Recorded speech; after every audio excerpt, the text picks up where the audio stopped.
Online delivery সংস্থার অফিসে দুঃসাহসিক চুরি। রাতের অন্ধকারে গোডাউনের পিছনে তালা ভেঙে দুঃসাহসিক চুরি। বীরভূমের রামপুরহাট থানার অন্তর্গত বাটাইল মোড়েই অফিস ওই অনলাইন ডেলিভারি সংস্থাটির।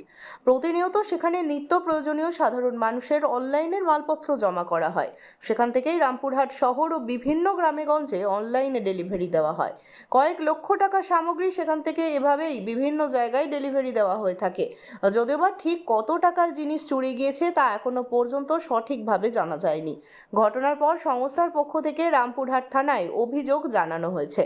তাদের তরফ থেকে এদিন আরও জানানো হয়, সিসিটিভি ক্যামেরার হার্ড ডিস্ক পর্যন্ত খুলে নিয়ে গিয়েছে চোর।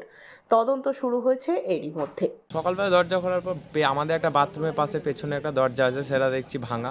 এখান থেকে আর একটা বিছানা মানে গায়ের চাদর পড়েছিল হাবের ভেতরে, আর আরটিও আরভিপি বস্তা কাটা দিয়ে সেই দেখে স্যার বেরিয়ে সঙ্গে সঙ্গে চলে আসে। দিয়ে তারপরে আমরা বাইরে থেকে যেটা দেখতে পাচ্ছি যে আরটিও আরভিপি বস্তা কাটা, আমাদের যে মোবাইল টোবাইল রাখা থাকে সেই বক্সের খাঁচা মানে ভাঙ খোলা আছে, ঠিক আছে। আর গোটা হাবে মানে ওরা পার্সেল টার্সেল খুলে দেখেছে, এটাই দেখলাম। এখন পুলিশ না আসা অবধি, ইনভেস্টিগেশন না হওয়া অবধি বলতে পারবেন।